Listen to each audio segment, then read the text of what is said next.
இயேசுவை பிசாசு சோதிக்கும் போது சொல்றானே, கல்லுகளை அப்பங்களாக்கி புசியும்னு.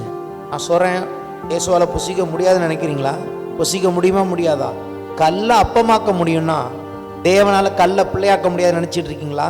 நம்மை உதாசீனப்படுத்துகிற நம்முடைய பிள்ளைகளாகட்டும் அல்லது தேவனை உதாசீனப்படுத்துகிற தேவனுடைய பிள்ளைகளாக நாமாகட்டும், அவருக்கு தகப்பனுக்கு கொடுக்க வேண்டிய கனத்தையும் மரியாதையும் ஒழுங்கா நம்ம வாழ்க்கையில் அவருடைய அன்பை புரிஞ்சுக்கிட்டு வேத வசனத்தின் அடிப்படையில் கொடுக்கலன்னா, உனக்கு ஒரு கல்லாலே பிள்ளையை உண்டாக்கிடுவேன் அப்படின்னா, ஆண்டவர் இன்னைக்கு லிட்டரலா ஒரு கல்லை எடுத்து பிள்ளையா மாற்றி கொடுக்கணும்னு அவசியம் இல்லை. அப்படின்னா என்ன அர்த்தம்? அது ஒரு எக்ஸ்ட்ரீமெண்ட். நீ நினைச்சு பார்க்காத ஒரு பிள்ளைய உனக்கு கொடுத்துட்டு போயிடுவேங்கிறாரு. உனக்கு பிள்ளை தான் முக்கியம்னா ஒரு பிள்ளைய நான் எப்படியும் கொடுப்பேன். அது கல்லால கொடுப்பனோ சேர்ல இருந்து கொடுப்பனோ, புரிந்து கொள்ள முடியாத விதத்தில் இயற்கைக்கு அப்பாற்பட்ட விதத்தில் உனக்கு ஒரு பிள்ளையை கொடுக்க நான் வல்லவர் என்று கருத்தை சொல்லுவேன். பிள்ளை இல்லாதவர்களுக்கு பிள்ளை பற்றிய கவலை இருக்கிறது, பிள்ளை வேணுமே. பிள்ளை இருந்தும் பிரயோஜனம் இல்லாதவர்களுக்கும் பிள்ளையை பற்றிய கவலை இருக்கிறது. கர்த்தர் சொல்லுகிறார், நான் கல்லுகளாலே பிள்ளைகளை கொடுக்க தேவன் வல்லவராக இருக்கிறேன். எப்படியும் உனக்கு ஒரு பிள்ளையை கொடுத்துட்டு போயிட்டே இருப்பேங்கிறார். பிள்ளைகளா நடக்கலன்னா கர்த்தர் வேற பிள்ளைகளை உண்டாக்கி கொள்வார்.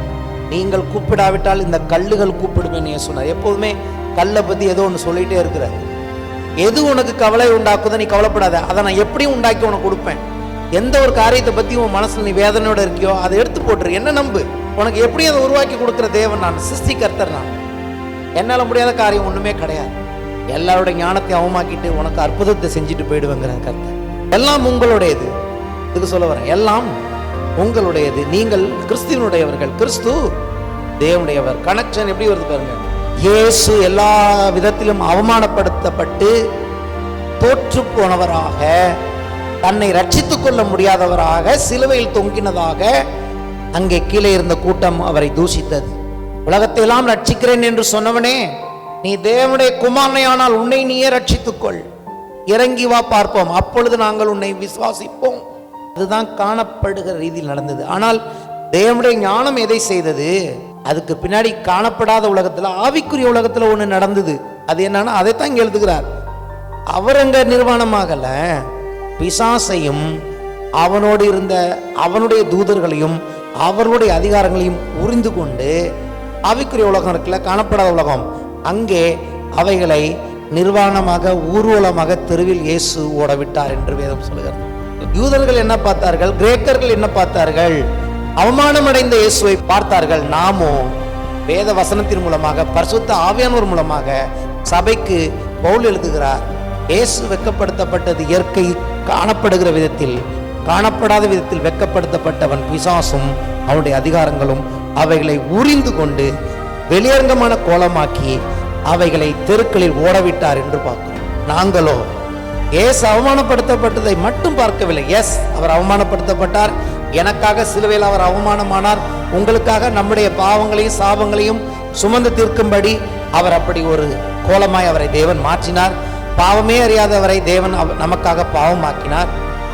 ஆனா அதுக்கு பின்னாடி அது மட்டுமல்ல, உங்க மேலும் என் மேலும் ஆதிக்கம் செலுத்தி கொண்டிருந்த பாவங்கள், சாபங்கள், பிசாசுகள், அவனுடைய அதிகாரங்கள், அவனுக்கு கீழே இருந்த அந்த அத்தாரிட்டிஸ் எல்லாரையும் ஒன்றும் இல்லாம ஓடுங்களான்னு இயேசு ஓட விட்டார்.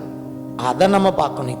காணப்படுகிறதை மாத்திரமல்ல, காணப்படாதவர்களை நோக்கி இருக்கிற நம்ம. இதன் மூலமா என்ன சொல்லுகிறார் இயேசு? உங்க வாழ்க்கையிலும் என் வாழ்க்கையிலும் கிறிஸ்துவின் நிமித்தமாக நாமும் கூட அவமானமும் நிந்தையும் அடையும் போது, இந்த உலகம் அவமானத்தின் நிந்தையும் தான் நம்ம மேல பார்க்கிறது. நாமோ அதன் மூலமாக மகிமை அடைகிற தேவனை பார்க்கிறோம்.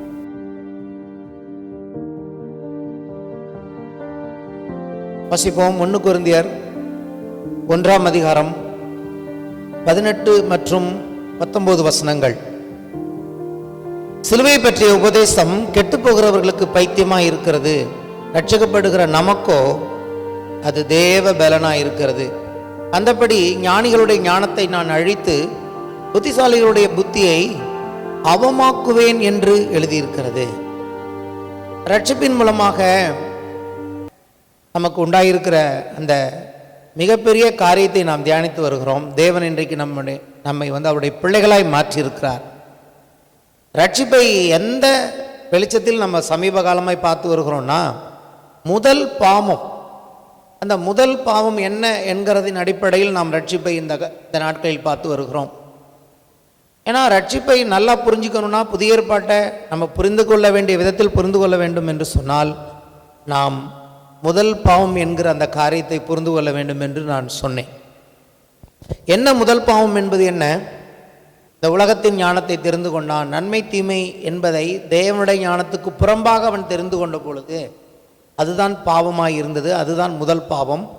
அந்த பாவத்தின் மூலமாக நன்மை தீமை எதுன்னு சரியாய் புரிந்து கொள்ள முடியாமல் நன்மையை தீமென்னும் தீமையை நன்மை என்றும் புரிந்து கொள்கிற அளவுக்கு இந்த உலகம் இன்னைக்கு அப்படின்னு கேட்டிங்கன்னா தீமையை நன்மை என்று சொல்லுகிறார்கள், நன்மையை தீமை என்று சொல்லுகிறார்கள். இது எப்படி உண்டானது அப்படின்னா, மனுஷன் என்னைக்கு தேவனுடைய ஞானத்தை வேண்டாம் என்று புறம்பாக்கினானோ அதிலிருந்து எல்லா பாவங்களும் இந்த உலகத்தில் பிரவேசித்தது என்று சொல்லி நாம் பார்த்து வருகிறோம். அப்போ தேவன் என்ன பண்ணுகிறார்? இந்த வசனத்தின் படி பார்க்கும்போது கர்த்தர் என்ன பண்ணுகிறார்? இந்த உலகத்தில் மனுஷன் தெரிந்து கொண்ட ஞானத்தை, கர்த்தருடைய விருப்பம் என்னன்னு கேட்டிங்கன்னா, ஞானிகளுடைய ஞானத்தை நான் அழித்து, என்னை வேண்டாம் என்று புறம்பாக்குற மனுஷனுடைய ஞானத்தை நான் அழித்து அவருடைய புத்திசாலிகளுடைய புத்தியை அவமாக்குவேன், அதை ஒன்றுமில்லாமல் ஆக்குவேன்னு கர்த்தர் என்ன பண்ணுகிறார்? மனுஷனுடைய இந்த வரலாற்றிலே தொடர்ந்து கர்த்தர் கிரியை செய்துகிட்டே வர்றார். அதுதான் நம்ம பார்த்துட்டு இருக்கோம். ஏன்னா அவங்க எப்படி முடிவெடுக்கிறாங்கன்னா, காணப்படுகிறதை நோக்கி இந்த உலகம் செயல்படுகிறது, ஐம்புலன்களால் செயல்படுகிறது, கண்களின் இச்சை, மாம்சத்தின் இச்சை, ஜீவனத்தின் பெருமையினால் உலகம் செயல்படுகிறது. நாமோ காணப்படுகிறதை மாத்திரமல்ல, காணப்படாதவைகளை நோக்கி நாம் செயல்படுகிறோம் என்று சொல்லி நாம் பார்த்து வருகிறோம். அப்போ கடைசியாக தேவன் என்ன பண்ணுகிறார்? சிலுவையை என்ன பண்ணுகிறார்? சிலுவையின் மூலமாக இன்னொரு காரியத்தை இந்த உலகத்துக்கு அவர் காண்பிக்க விரும்புகிறார்.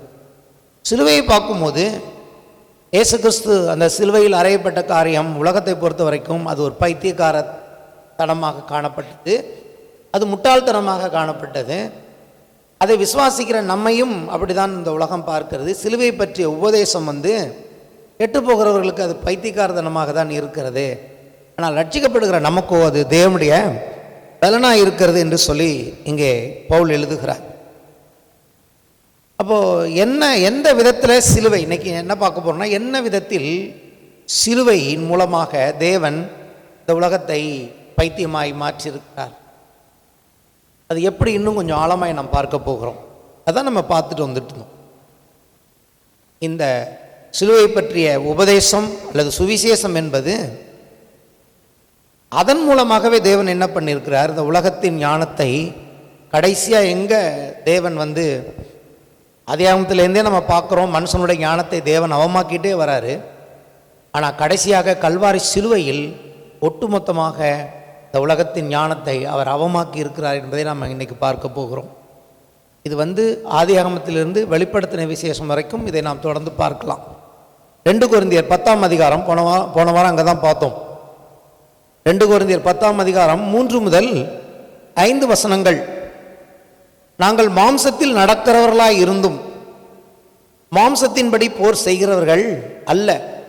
எங்களுடைய போராயுதங்கள் மாம்சத்துக்கு ஏற்றவைகளாக இராமல் அரண்களை நிர்மூலமாக்குவதற்கு தேவ பலமுள்ளவைகளாக இருக்கிறது. அவைகளால் நாங்கள் தர்க்கங்களையும் தேவனை அறிகிற அறிவுக்கு விரோதமாக எழும்புகிற எல்லா மேட்டிமையும் நிர்மூலமாக்கி எந்த எண்ணத்தையும் கிறிஸ்துவுக்கு கீழ்ப்படிய சிறைப்படுத்துவர்களாக இருக்கிறோம்.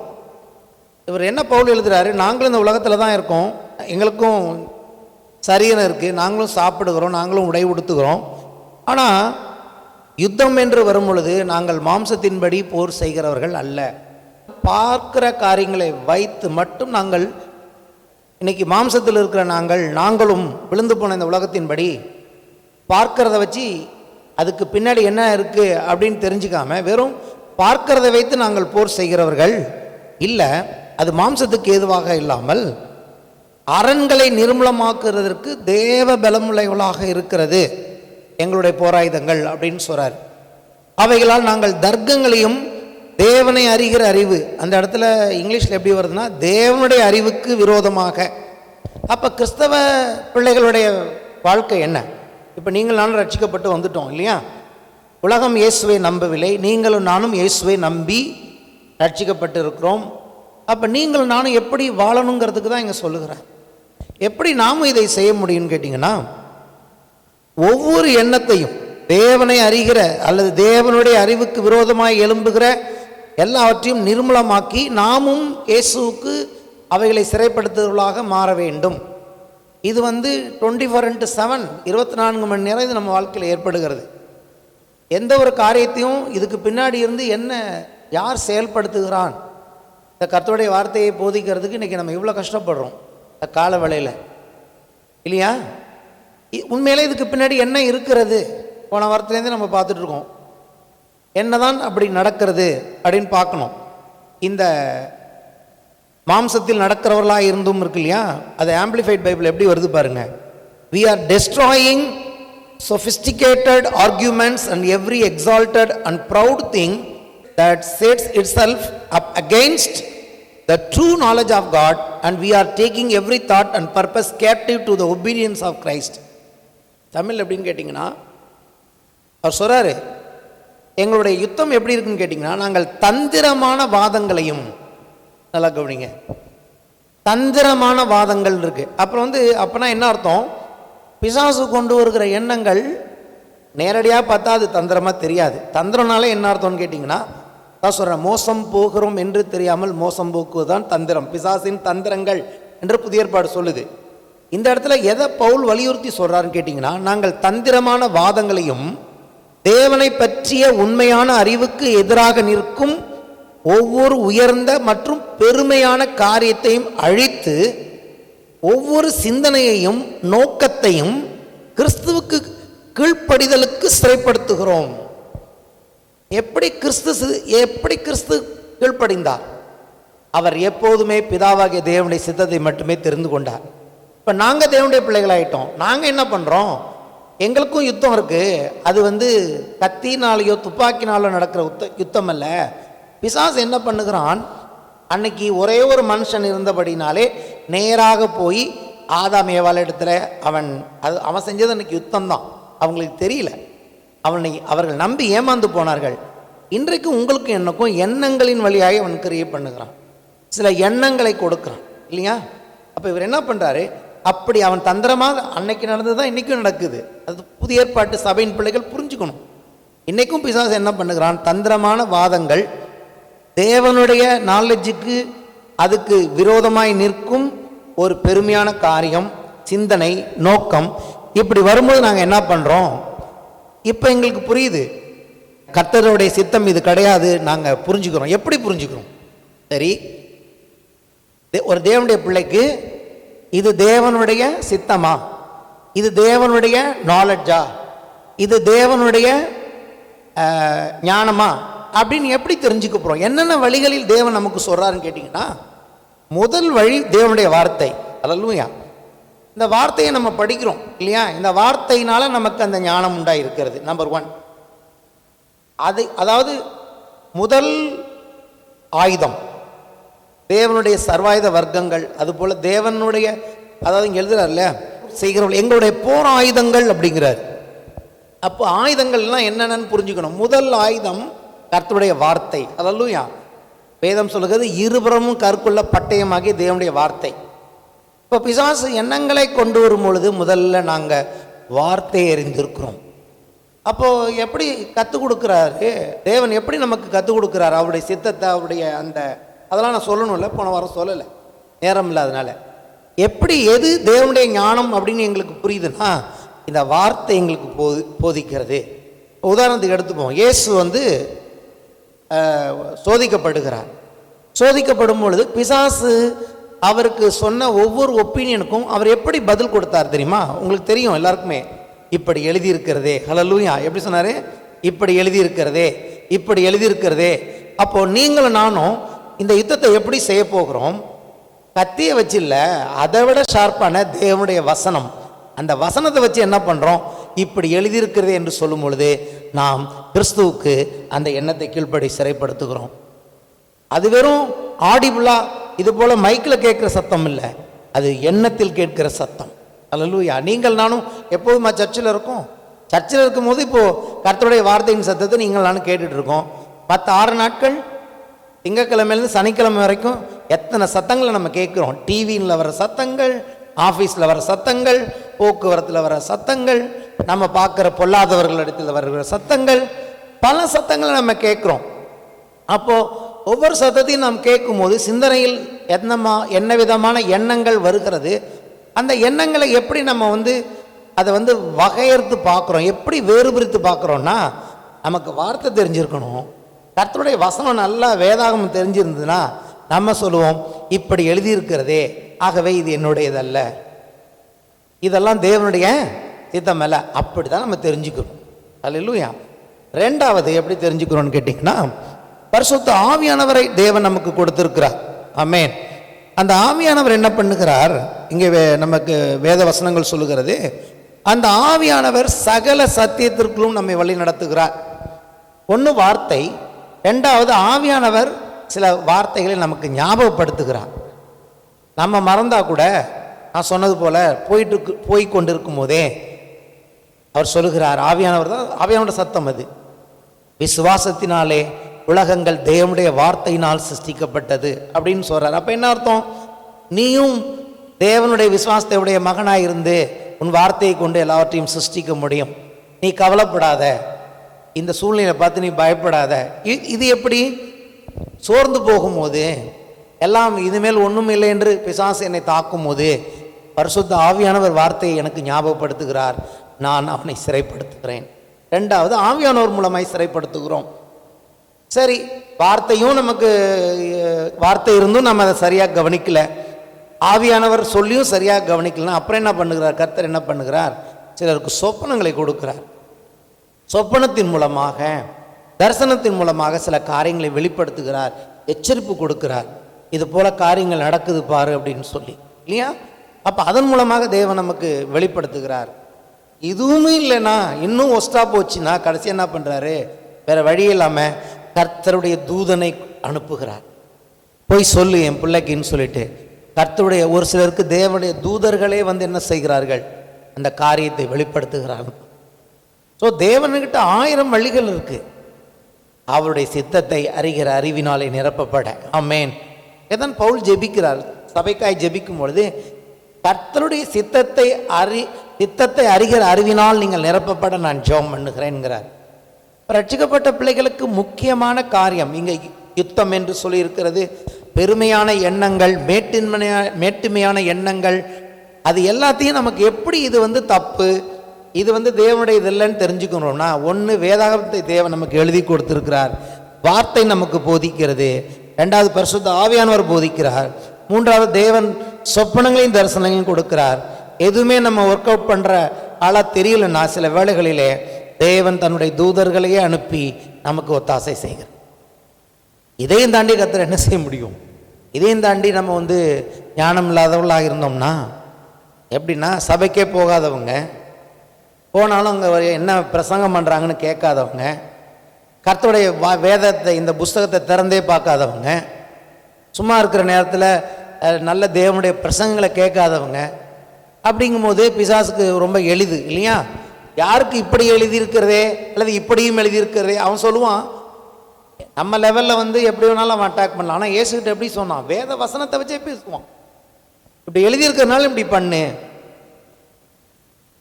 அதில் தேவ ஞானம். அவர் சொன்னார், இப்படி எழுதியிருக்குன்னு எனக்கும் தெரியும், ஆனால் உனக்கு ஒன்று சொல்கிறேன் கேளு, இப்படியும் எழுதியிருக்கு தெரியுமா, அதுதான் அவனை சிறைப்படுத்துவது. அல்லேலூயா.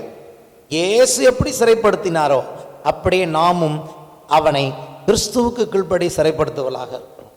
ஏன்னா அவனை முற்றுமுடிய சிறைப்படுத்தினவர் ஒருவர் இருக்கிறார், அவர் பேர் இயேசு. ஏன் இந்த இடத்துல நம்ம கிறிஸ்துவுக்கு கீழ்ப்படி சிறைப்படுத்துகிறோம்னா, அவருக்கு அதிகாரம் இருக்கிறது, அவர்தான் நமக்காக எல்லாவற்றையும் செய்து முடித்தவர், நம்முடைய ஆண்டவர். ஆகவே நம்ம ஒவ்வொன்றையும் அவர்தான் நம்முடைய ஞானமாக இருக்கிறார். இன்னைக்கு அவர் நமக்கு போதிக்கிறபடினாலே அவருக்கு விருப்பமில்லாதது பிரியமில்லாதுன்னு தெரிஞ்சதுன்னா அவருக்கு சிறைப்படுத்துகிறோம். பிசாசு என்ன பண்ண விரும்புகிறான், தன்னுடைய எண்ணத்தை நமக்குள்ளே பூத்தி நம்மை சிறைப்படுத்த விரும்புகிறான். அவன் என்ன பண்றான், தன்னுடைய எண்ணத்தை கொண்டு நம்மை சிறைப்படுத்த விரும்புகிறான். ஆனால் நாம என்ன பண்ணணும், தேவனுடைய எண்ணத்தை கொண்டு அவனை சிறைப்படுத்துகிறோம். அப்படிதான் அர்த்தம். சிறைப்படுத்துகிறோம் எப்படி, இயேசுவை அவன் சிறைப்படுத்தலான்னு வந்தான், ஆதாம தான் சிறைப்படுத்தி இன்னைக்கு அடிமையாக்கினான். அதுபோல் இயேசுகிட்ட வந்தான், இயேசு என்ன பண்ணினார், அவனை சிறைப்படுத்தினார். இப்போ தேவனுடைய பிள்ளைகள் இன்னைக்கு நீங்கள் என்ன பண்ண போகிறோம், எப்படி சிறைப்படுத்துகிறோம்னா, அவன் கொண்டு வருகிற ஒவ்வொரு காரியங்களையும் நாம் என்ன பண்ணுகிறோம், ஒவ்வொரு சிந்தனையும் கிறிஸ்துவுக்கு கீழ்ப்படிய சிறைப்படுத்துகிறோம். அப்போ அன்னைக்கு ராஜாக்கள் இருந்தது போல் இன்னைக்கு நமக்கும் ஒரு யுத்தம் இருக்கிறது. இந்த யுத்தம் மாம்சத்தோடும் இரத்தத்தோடும் அல்ல, இது எண்ணங்களில் உண்டாகிற யுத்தமாக இருக்கு. ஒரு தேவனுடைய பிள்ளைக்கு யுத்தம் எங்கே இருக்கு? எண்ணங்களில் உண்டாகிறது. வெளியிலேருந்து யுத்தம் வருது. அப்படி யுத்தம் வரும்போது நம்ம காணப்படுகிறது இல்லை. இந்த யுத்தத்தை கொண்டு வருகிறவன் யார்? அந்த மனுஷனுக்கு பின்னாடி மனுஷிக்கு பின்னாடி இருக்கிறது யார் அப்படிங்கிறத நம்ம கரெக்டாக பார்த்தோம்னா ஜெபத்திலே நாம் அந்த மனுஷனையோ மனுஷியோ அல்ல, அவர்களுக்கு இருந்து பின்னே செயல்படுகிற பிசாசை நாம் டீல் பண்ணுகிறவர்களாக எல்லாத்தையும் நம்மளால் சிறைப்படுத்த முடியும். ஓகே, இப்போ ஒரு பெரிய வேத பகுதியை இந்த அடிப்படையில் பார்க்க போகிறோம். தான் சொல்கிறேனே, தேவனுடைய ஞானத்தை நாம் வேண்டாம் என்று தள்ளுவதைத்தான் வேதம் பாவம் என்று சொல்லுகிறது. அதன் அடிப்படையில் இப்போ இந்த வசனத்தை வாசிங்கன்னா உங்களுக்கு புரியும். எடுத்துக்கொள்வோம் எல்லாருமே. 1 கொரிந்தியர் 2ஆம் அதிகாரம். இந்த அதிகாரம் ஃபுல்லாக பேச போகிறேன் நான். ஒவ்வொரு வசனமாக சொல்கிறேன் பாருங்க. அவர் சொல்கிறாரு, சகோதரரே, நான் உங்களிடத்தில் வந்தபோது தேவனை பற்றிய சாட்சியை, அதாவது சுவிசேஷத்தை திறந்த வசனிப்போடாவது ஞானத்தோடாவது அறிவிக்கிறவனாக வரவில்லை. அதாவது நல்ல பேச்சு ஸ்டைல் வச்சுட்டு உங்களை மயக்கிற மாதிரி நான் பிரசங்கம் பண்ண வரலன்னு சொல்கிறாரு. அப்படின்னா என்ன அர்த்தம்? எப்படி சொல்கிறார்? இயேசு கிறிஸ்துவை சிலுவையில் அறையப்பட்ட அவரே அன்றி வேறொன்றையும் உங்களுக்குள்ளே அறியாதிருக்க தீர்மானித்திருந்தேன். அல்லாமலும் நான் பலவீனத்தோடும் பயத்தோடும் மிகுந்த நடுக்கத்தோடும் உங்களிடத்தில் இருந்தேன். உங்கள் விசுவாசம், கவனிங்க, உங்கள் விசுவாசம் மனுஷனுடைய ஞானத்தில் அல்ல, தேவனுடைய பலத்தில் நிற்கும்படிக்கு என் பேச்சும் என் பிரசங்கமும் மனுஷ ஞானத்துக்குரிய நயவசனம் உள்ளதாயிராமல் ஆவியினாலும் பலத்தினாலும் உறுதிப்படுத்தப்பட்டதாயிருந்தது. எத்தனை இடத்துல ஞானம் ஞானம் வருதோ அதை பார்த்தீங்கன்னா 2 சொல்லுவார். ஒன்று உலகத்தின் ஞானம், இன்னொன்று தேவனுடைய ஞானம். அவர் சொல்கிறார், நான் பிரசங்கம் பண்ணது உலகத்தின் ஞானம் அல்லது பிசாசு போல நயவசனிப்பா நீங்கள் நம்பி தான் ஆகணும்னு நான் பண்ணலை. நான் உங்களுக்கு பிரசங்கம் பண்ணினதை உங்களுக்கு நம்பிக்கையும் விசுவாசத்தையும் கொடுக்கிறது யாருன்னா தேவன். ஆகவே நான் உங்களுக்கு பிரசங்கித்தது தேவ பலத்தினாலும் பரிசுத்த ஆவியானவராலும் அது உண்டாயிருந்தது. அல்லேலூயா. அப்படி உறுதிப்பட்டதாயிருந்தது. அப்படி இருந்தும் தேறினவர்களுக்குள்ளே ஞானத்தை பேசுகிறோம். அதான் நான் சொல்லிட்டு இருக்கேன். பிரசங்கத்தை என்னன்னு சொல்றார் பவுல்? ஞானத்தை பேசுகிறோம். என்ன ஞானம்? தேவ ஞானத்தை பேசுகிறோம். அதுதான் உங்களுக்கு தேவன் சொல்றார். மனுஷன் ஆதியிலே இழந்த அந்த ஞானத்தை நாங்கள் இன்னைக்கு மறுபடியும் உங்களுக்கு பிரசங்கிக்கிறோம். அல்லேலூயா. நான் சொன்ன அந்த ஒரு வசனத்தை வச்சு தான் நீங்கள் புதிய ஏற்பாட்டை புரிஞ்சிக்க முடியும். நான் இன்னைக்கு சந்தோஷமாக பிரசங்கம் பண்ணணும்னு வந்தேன் நிறைய காரியங்களை. இப்போ நல்லா பாருங்கள், பிசாசுக்கு எவ்வளோ கோபமாக இருக்கும் இன்னைக்குன்னு. இல்லை, சில வாரங்களாக சபைக்கு புரியக்கூடிய நாட்கள் வந்து விட்டது. சபைக்கு சத்தியம் புரியக்கூடிய நாட்கள் வந்து விட்டது. ஏன்னா இயேசு வரப்போகிறார். ஆமென். அடுத்த வசனம் பாருங்க. இப்பிரபஞ்சத்தின் ஞானத்தை அல்ல, இப்பிரபஞ்சத்தின் ஞானத்தை அல்ல, நல்லா கவனிங்க, உலக தோற்றத்துக்கு முன்னே தேவன் நம்முடைய மகிமைக்காக ஏற்படுத்தினதும் மறைக்கப்பட்டதுமாயிருந்த ரகசியமான தேவ ஞானத்தை பேசுகிறோம். அல்லேலூயா.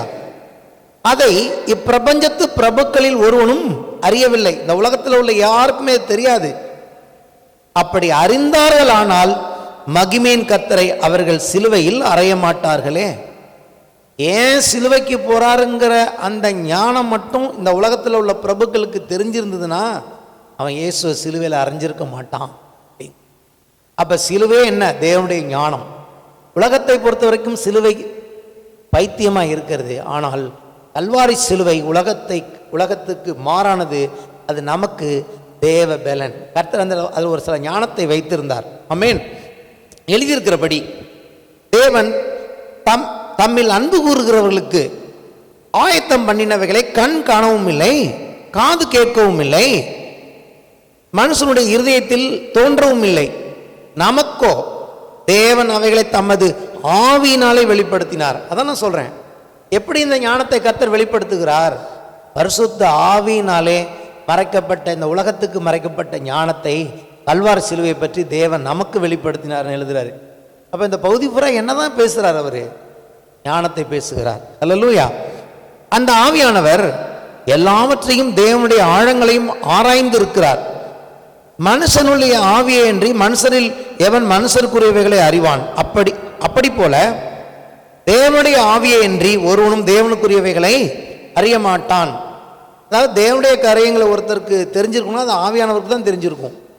என்னுடைய காரியங்கள் எப்படி எனக்கு தெரியுமோ அப்படி தேவனுடைய காரியங்கள் தேவ ஆவியானவருக்கு தான் சரியாய் தெரியும். அடுத்த வசனம் பாருங்க, அழகா சொல்றார் பாருங்க. நாங்களோ உலகத்தின் ஆவியை பெறாமல், என்ன ஆவியை பெறாமல்? உலகத்தின் ஆவியை பெறாமல் தேவனால் எங்களுக்கு அருளப்பட்டவைகளை அறியும்படிக்கு. Super, hallelujah. டு நோ, அறியும்படிக்கு.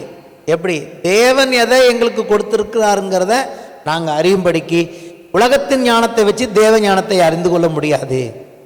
If you want to know anything, the things of God, you should know through the wisdom of God.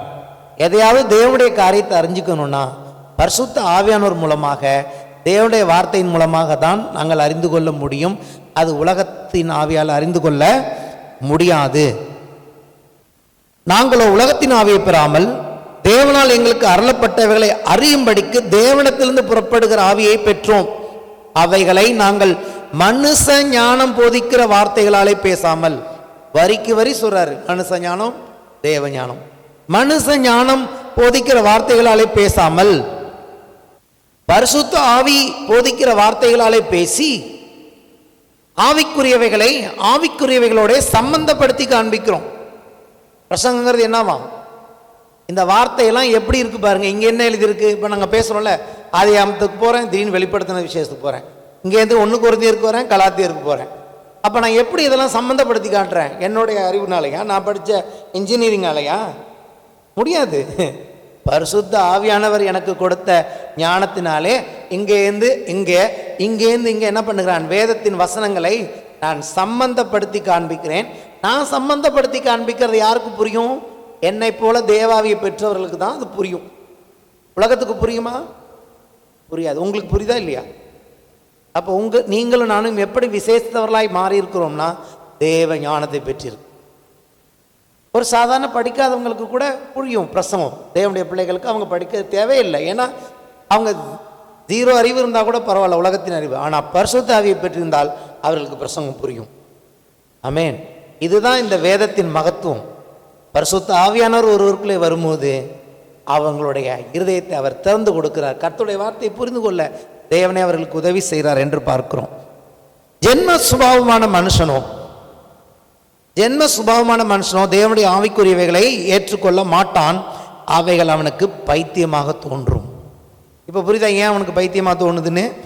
அவைகள் ஆவிக்கேற்ற பிரகாரமாய் ஆராய்ந்து நிதானிக்கப்படுகிறவைகள் ஆனதால் அவைகளை அறியவும் மாட்டான்.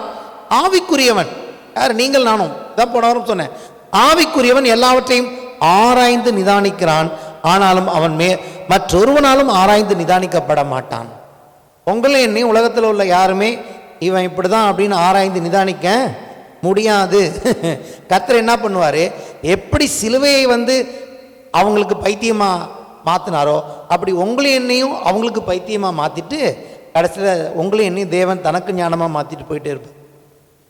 இன்றைக்கி பார்த்தா என்னை பார்த்தா ஒரு சிலருக்கு இந்த உலகத்தில் பைத்தியமாக தெரிஞ்சாலும், ஆனால் தேவன் ஒரு நாள் என்னை கொண்டு ஞானமானதை செய்திருக்கிறேன் என்பதை ஒரு நாள் இயேசு வரும்போது இந்த உலகத்துக்கு காண்பிப்பார். ஒரு சிலருக்கு நான் ஜீவ வாசனையாக இருப்பேன். ஒரு சிலருடைய நியாய தீர்ப்புக்கு நானே சாட்சியாக எழும்புவேன். ஒரு நாள் அதை கர்த்தர் செய்வார். ஆமென். எனக்கு மறந்து போயிருக்கும். ஆனால் கர்த்தர் அவர்களை நியாய தீர்ப்புல கொண்டு வரும்போது, இவனை இந்த வருஷத்தில் இத்தனாம் தேதி இந்த மாதம் உன்னை சந்திக்க வச்சேன், இவன் உனக்கு சுவிசேஷம் சொன்னான்னு சொல்லுவார். கர்த்தர் காட்டுவார். அப்போ யார் அன்னைக்கு தென் திசை தேசத்து ராஜஸ்திரி எழும்பி குற்றப்படுத்துவாள்னு சொன்னார்ல இயேசு. சாலமோனை பார்க்க வந்தாலே அந்த ஸ்திரீ இவங்களை குற்றப்படுத்துவாள். யார? இஸ்ரேல் மக்களை. அப்படி இருக்கிறது. அப்போ எத்தனையோ பேர் தேவனுடைய பிள்ளைகள் உலகத்தை எழும்பி குற்றப்படுத்தும் நாள் ஒன்று வருகிறது. இன்றைக்கு யாருக்கெல்லாம் அது பைத்தியமாய் தோன்றுகிறதோ அன்னைக்கு யோசிப்பாங்க, தப்பு பண்ணிட்டோமேன்னு. ஆகவே நீங்கள் செய்கிறத தைரியமாக செய்யும்படி உங்களுக்கு நான் ஆலோசனை கொடுக்குறேன். சோர்ந்து போகாமல். ஆவிக்குரியவன் எல்லாவற்றையும் ஆராய்ந்து நிதானிக்க, ஆனாலும் அவன் மற்றொருவராலும் ஆராய்ந்து நிதானிக்கப்படான். கர்த்தருக்கு போதிக்கத்தக்கதாக, பாருங்க, கர்த்தருக்கு போதிக்கத்தக்கதாக அவருடைய சிந்தையை அறிந்தவன் யார்? எங்களுக்கோ, சொல்லுவோமா, எங்களுக்கோ கிறிஸ்துவின் சிந்தை உண்டாயிருக்கிறது. எங்களுக்கு பிரசங்கம் புரியும். அமேன். அதாவது ரட்சிக்கப்பட்டு வந்த உடனே புரியுமா புரியாத பற்றி சொல்லியிருந்தேன்ல. பரிசுத்த ஆவியின் அபிஷேகம் கிடைச்சா நிச்சயமாகவே கர்த்தருடைய வசனங்கள் புரியும். சரி, அடுத்து இன்னொரு பகுதியை வாசிப்போம். 1 கொரிந்தியர் 3ஆம் அதிகாரம் 18 முதல் 23 வசனங்கள். ஒருவனும் தன்னைத்தானே வஞ்சியாதிருப்பானாக. இவ்வுலகத்திலே உங்களில் ஒருவன் தன்னை ஞானி என்று எண்ணினால், உலகத்தில் நீ ஞானின்னு நினைச்சினா அவன் ஞானியாகும்படிக்கு, தேவனுடைய பார்வையில் ஞானியாகும்படிக்கு பைத்தியக்காரனாக கடவன். இவ்வுலகத்தின் ஞானம் தேவனுக்கு முன்பதாக பைத்தியமாக இருக்கிறது. அப்போ ஃபுல்லாக 1 கொரிந்தியர் ஃபுல்லாக பவுல் என்ன மனசில் வச்சுருக்கிறாருன்னா முதல் பாவத்தை தான் ஞாபகத்தில் வச்சுருந்துருக்கிறார். அதை தவிர அவர் எங்கேயுமே போகலை. பார்த்தீங்கன்னா முழுக்க முழுக்க முழுக்க ஆதியாகமத்தில் எந்த ஞானத்தை இழந்தானோ அங்கே தான் எழுதுகிறார், இயேசுவே தேவனால் நமக்கு ஞானமும் நீதியும் பரிசுத்தமும் மீட்புமானார்னு சொல்லிட்டு. இப்போ சுவிசேஷம் என்ன? தேவ ஞானத்தை மறுபடியும் மனிதன் பெற்றுக்கொள்ள வேண்டும் என்பதுதான் சுவிசேஷம். அது படிப்பினால் உண்டாகாது, அது பதவியினால் உண்டாகாது, அது செல்வத்தினால் உண்டாகாது. கல்வாரி சிலுவையின் மூலமாய் உண்டாயிருக்கு. அது மற்றவங்களுக்கு பைத்தியமாக இருக்குது, உங்களுக்கு எனக்கும் அதுதான் தேவ பலனாக இருக்கிறது. அப்படியே ஞானிகளை அவர்களுடைய தந்திரத்தில் பிடிக்கிறார் என்றும் ஞானிகளுடைய சிந்தனைகள் வீணாயிருக்கிறது என்றும் கர்த்தர் அறிந்திருக்கிறார் என்றும் எழுதியிருக்கிறது. இப்படி இருக்க ஒருவனும் மனுஷரை குறித்து மேன்மை பாராட்டாதிருப்பானாக. எந்த மனுஷனையும் பற்றி நீங்கள் என்ன பண்ணாதீங்க, மேன்மை பாராட்டாதீங்க. பெரிய இந்த உலகத்தின் ஞானிகள்னு சொல்கிறாங்களே, அதாவது இங்கே ஞானிகள் சொல்கிறது எப்படின்னு கேட்டிங்கன்னா, தேவனுடைய பார்வையில் இவர்கள் ஞானிகள் அல்ல, உலகத்தில் இவர்கள் ஞானிகள் என்று அழைக்கப்படுகிறவர்கள். ஆனால் கர்த்தருடைய சித்தம் என்னன்னு கேட்டிங்கன்னா, இந்த உலகத்தில் யாரெல்லாம் ஞானிகள் என்று அழைத்தார்களோ கிரேக்கர்களிலிருந்து எல்லாருடைய ஞானத்தையும் தேவன் சிலுவையின் மூலமாக பைத்தியமாக்கியிருக்கு. ஹல்லேலூயா. இங்கே பாருங்க, அடுத்து எல்லாம் உங்களுடையதே, எல்லாம் உங்களுடையதே. கர்த்தர் எல்லாத்தையும் உங்களுக்கு தான் கொடுத்துருக்கிறாரு. பவுலாகிலும் அப்பொல்லோவாகிலும் கேபாவாகிலும் உலகமாகிலும் ஜீவனாகிலும் மரணமாகிலும் நிகழ்காரியங்களாகிலும் வருங்காரியங்களாகிலும் எல்லாம் உங்களுடையது. உங்களுக்கு என்னென்ன வாழ்க்கையில் நீங்கள் இது வரைக்கும் சந்திச்சிருக்கீங்க, ஊழியக்காரங்களையும் இங்கே சேர்த்து எழுதியிருக்கிறாரு. எல்லாத்தையும் எதுக்கு கர்த்தர் கொடுத்துருக்கிறாருன்னா, தேவனுடைய பிள்ளைகளாகிய உங்களுக்காக தான் இதெல்லாம் கொடுத்துருக்கிறாரு. உங்களை அவர் முக்கியமாக நினச்சிருக்கிறாரு. உங்களை பிள்ளைகளாய் தேவன் நம்மை பிள்ளைகள் என்று அழைப்பதினாலே அவருடைய அன்பு எவ்வளவு பெரிதாக இருக்கிறது. இதுக்கு ராத்திரி ஒரு விஷயத்தை நினச்சி பார்த்தேன் நான், அதை உங்களோட பகிர்ந்து கொள்ள விரும்புகிறேன். தேவன் இன்னைக்கு உங்களை என்னையும் பிள்ளைகள்னு அழைக்கிறார்ல, அதை குறித்த ஒரு ஞானம் அறிவு இல்லாமல் அதுக்கு விரோதமாக நம்ம நடக்கக்கூடாது. ஏன்னு கேட்டிங்கன்னா, ஆபிரகாமின் பிள்ளைகள் என்று சொல்லிட்டு தான் இஸ்ரேலர்கள் அநேக கர்மங்களை பண்ணாங்க. இன்றைக்கும் சபையில் தேவனுடைய பிள்ளைகள் என்று அழைக்கப்படுகிறவர்கள் தான் நிறைய காரியங்களை கர்த்தருக்கு விரோதமாய் செய்து கொண்டு இருக்கிறாரு. கர்த்தர் சொல்கிறார், இந்த இடத்துல சொல்கிறாரு, தேவன் கல்லுகளாலே ஆபிரகாமுக்கு பிள்ளைகளை உண்டாக்க வல்லவர் நினச்சிங்கிறாரு. இயேசுவை பிசாசு சோதிக்கும் போது சொல்கிறானே, நீ கல்லுகளாலே கல்லுகளை அப்பங்களாக்கி புசியும்னு. நான் சொல்கிறேன், இயேசுவால் புசிக்க முடியாதுன்னு நினைக்கிறீங்களா? புசிக்க முடியுமா முடியாதா? கல்லை அப்பமாக்க முடியும்னா தேவனால் கல்லை பிள்ளையாக்க முடியாதுன்னு நினச்சிட்டு இருக்கீங்களா? நம்முடைய பிள்ளைகளாகட்டும், நம்மை உதாசீனப்படுத்துகிற நம்முடைய பிள்ளைகளாகட்டும், அல்லது தேவனை உதாசீனப்படுத்துகிற தேவனுடைய பிள்ளைகளாக நாமாகட்டும், அவருக்கு தகப்பனுக்கு கொடுக்க வேண்டிய கனத்தையும் மரியாதையும் ஒழுங்காக நம்ம வாழ்க்கையில் அவருடைய அன்பை புரிஞ்சுக்கிட்டு வேத வசனத்தின் அடிப்படையில் கொடுக்கலன்னா, கர்த்தர் என்கிட்ட சொன்னாதா, நீ பிள்ளையை பற்றி தான் அதிகம் கவலைப்படுவேன், நீ உனக்கு ஒரு கல்லாலே பிள்ளையை உண்டாக்கிடுவேன் அப்படின்னா, ஆண்டவர் இன்னைக்கு லிட்டரலாக ஒரு கல்லை எடுத்து பிள்ளையாக மாற்றி கொடுக்கணும்னு அவசியம் இல்லை. அப்படின்னா என்ன அர்த்தம்? அது ஒரு எக்ஸ்ட்ரீமெண்ட்டு. நீ நினச்சி பார்க்காத ஒரு பிள்ளையை உனக்கு கொடுத்துட்டு போயிடுவேங்கிறாரு. அல்லேலூயா. உனக்கு பிள்ளை தான் முக்கியம்னா ஒரு பிள்ளையை நான் எப்படியும் கொடுப்பேன். அது கல்லால் கொடுப்பனோ சேர்லேருந்து கொடுப்பனோ உனக்கு நீ புரிந்து கொள்ள முடியாத விதத்தில், இயற்கைக்கு அப்பாற்பட்ட விதத்தில் உனக்கு ஒரு பிள்ளையை கொடுக்க நான் வல்லவர் என்று கருத்தை சொல்லுவேன். அநேகருக்கு பிள்ளையை பற்றி கவலை இல்லையா? நமக்கு பிள்ளை இல்லாதவர்களுக்கு பிள்ளை பற்றிய கவலை இருக்கிறது. பிள்ளை வேணுமே. பிள்ளை இருந்தும் பிரயோஜனம் இல்லாதவர்களுக்கும் பிள்ளையை பற்றிய கவலை இருக்கிறது. கர்த்தர் சொல்லுகிறார், இந்த காலவேளையிலே நான் கல்லுகளாலே பிள்ளைகளை கொடுக்க தேவன் வல்லவராக இருக்கிறேன். எப்படியோ உனக்கு ஒரு பிள்ளையை கொடுத்துட்டு போயிட்டே இருப்பேங்கிறார். பிள்ளைகளாக நடக்கலைன்னா கர்த்தர் வேற பிள்ளைகளை உண்டாக்கி கொள்வார். நீங்கள் கூப்பிடாவிட்டால் இந்த கல்லுகள் கூப்பிடுவேன்னு சொன்னார். எப்போதுமே கல்லை பற்றி ஏதோ ஒன்று சொல்லிகிட்டே இருக்கிறாரு. இப்போ என்ன சொல்கிறாரு? என்னால் முடியாத காரியம் ஒன்றுமே இல்லை. நான் உன் மேலே அன்பு கூர்ந்ததுக்கு நீ சரியாக ரெஸ்பான்ஸ் கொடுக்கலன்னா நான் எதை வேணால் செஞ்சுட்டு போயிட்டு இருப்பேன். நான் தேவன், நான் சிருஷ்டிகர்த்தர். ஆமென். அதனால் எதுனா கவலைப்படக்கூடாதுங்கிறாரு. நம்மளை பார்த்து என்ன சொல்கிறாரு? எது உனக்கு கவலை உண்டாக்குதோ நீ கவலைப்படாத, அதை நான் எப்படியும் உண்டாக்கி உனக்கு கொடுப்பேன். எந்த ஒரு காரியத்தை பற்றி உன் மனசில் நீ வேதனையோடு இருக்கியோ அதை எடுத்து போட்டுரு. என்ன நம்பு, உனக்கு எப்படி அதை உருவாக்கி கொடுக்குற தேவன் நான், சிருஷ்டிகர்த்தர் நான். என்னால் முடியாத காரியம் ஒன்றுமே கிடையாது. நான் தேவன், என்னால் கூடாத காரியம் ஒன்று உண்டோ? எல்லாரோட ஞானத்தையும் அவமாக்கிட்டு உனக்கு அற்புதத்தை செஞ்சுட்டு போயிடுவேங்கிறார் கர்த்தர். ஹல்லேலூயா. எல்லாம் உங்களுடையது. இதுக்கு சொல்ல வரேன், எல்லாம் உங்களுடையது. நீங்கள் கிறிஸ்துவனுடையவர்கள், கிறிஸ்து தேவனுடையவர். கனெக்ஷன் எப்படி வருது பாருங்க. தேவன், கிறிஸ்து, நாம். இதுதான் தேவனுடைய சித்தம். ஹல்லேலூயா. சரி, கர்த்தர் இந்த உலகத்தின் ஞானத்தை எப்படி வெட்கப்படுத்தினார்?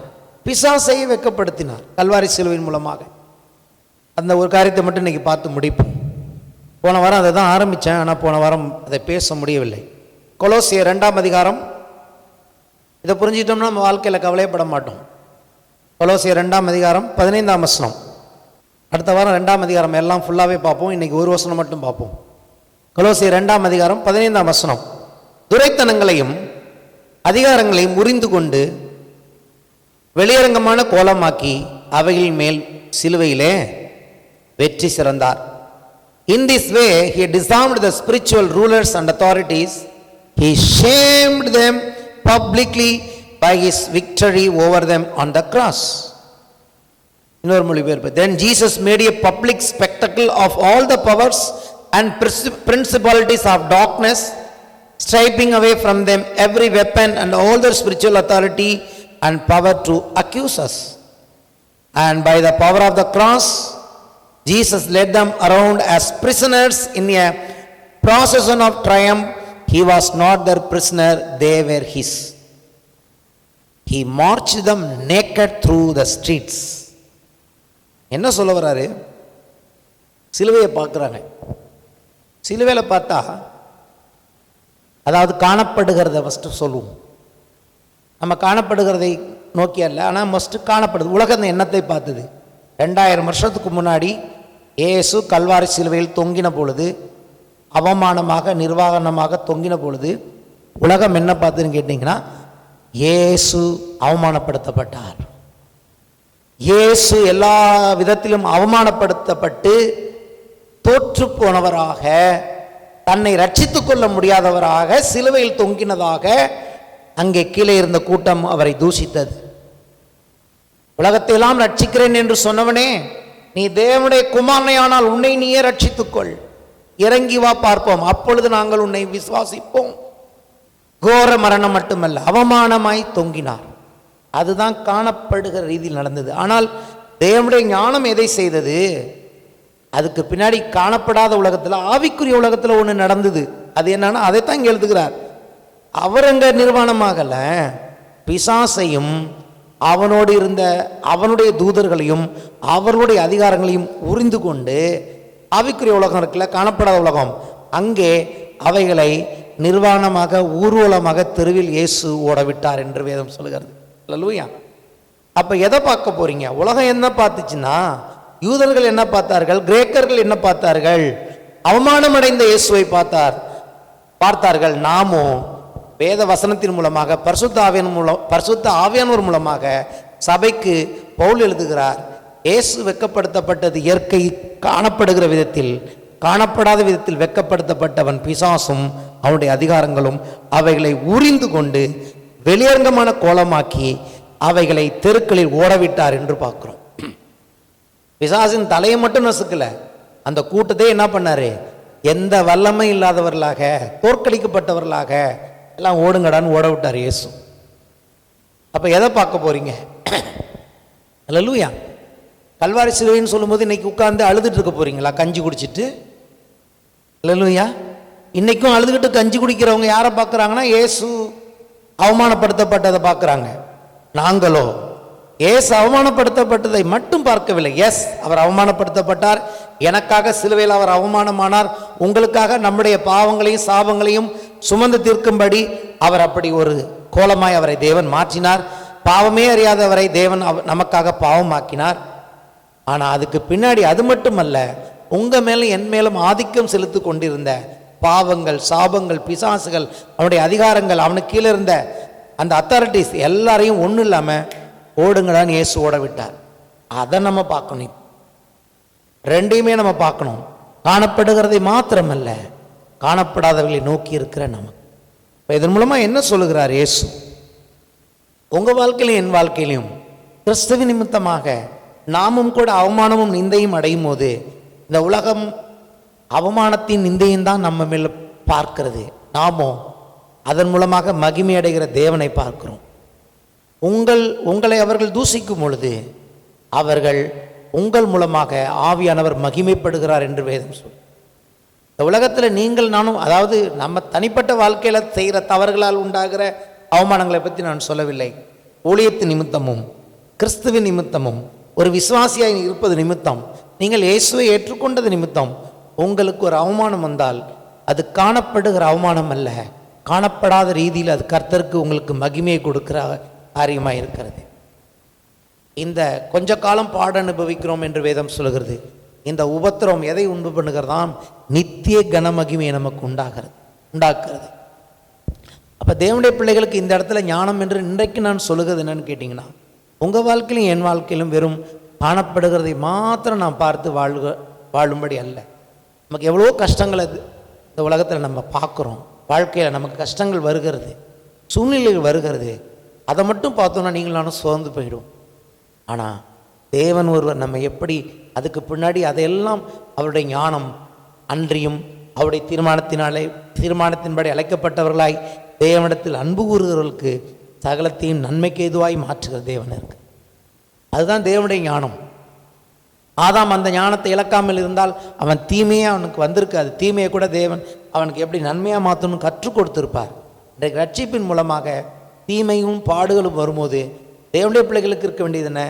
இது காணப்படுகிறது தீமை, உபத்திரவம், இது காணப்படுகிற பாடு. ஆனால் காணப்படாத ரீதியில் இதன் பெயர் மகிமை. மகிமையின் மேல் நான் மகிமை அடைந்து கொண்டிருக்கிறேன். கர்த்தர் இந்த உபத்திரவத்தின் குகையின் வழியாக என்னை போகும்போது புடமிட்டு சுத்த பொன்னாக மாற்றி விடுகிறார். இந்த உபத்திரவத்தின் குகையில் போகும்போது நான் அழிந்து போக மாட்டேன். வெளியே வரும்போது சுத்த பொன்னாக தேவன் என்னை மாற்றி. என் வாழ்க்கையில் நான் கர்த்தர் அனுமதிக்கிற காரியங்கள்லாம் எதுக்குன்னா, அவங்கள பொறுத்த வரைக்கும் என்னமோ செய்கிறாங்கன்னு நினச்சிப்பாங்க. ஆனால் கர்த்தர் பார்த்தீங்கன்னா வெளியே வரும்போது என்ன சுத்தமுள்ளவனாய் மாற்றி விடுவார்.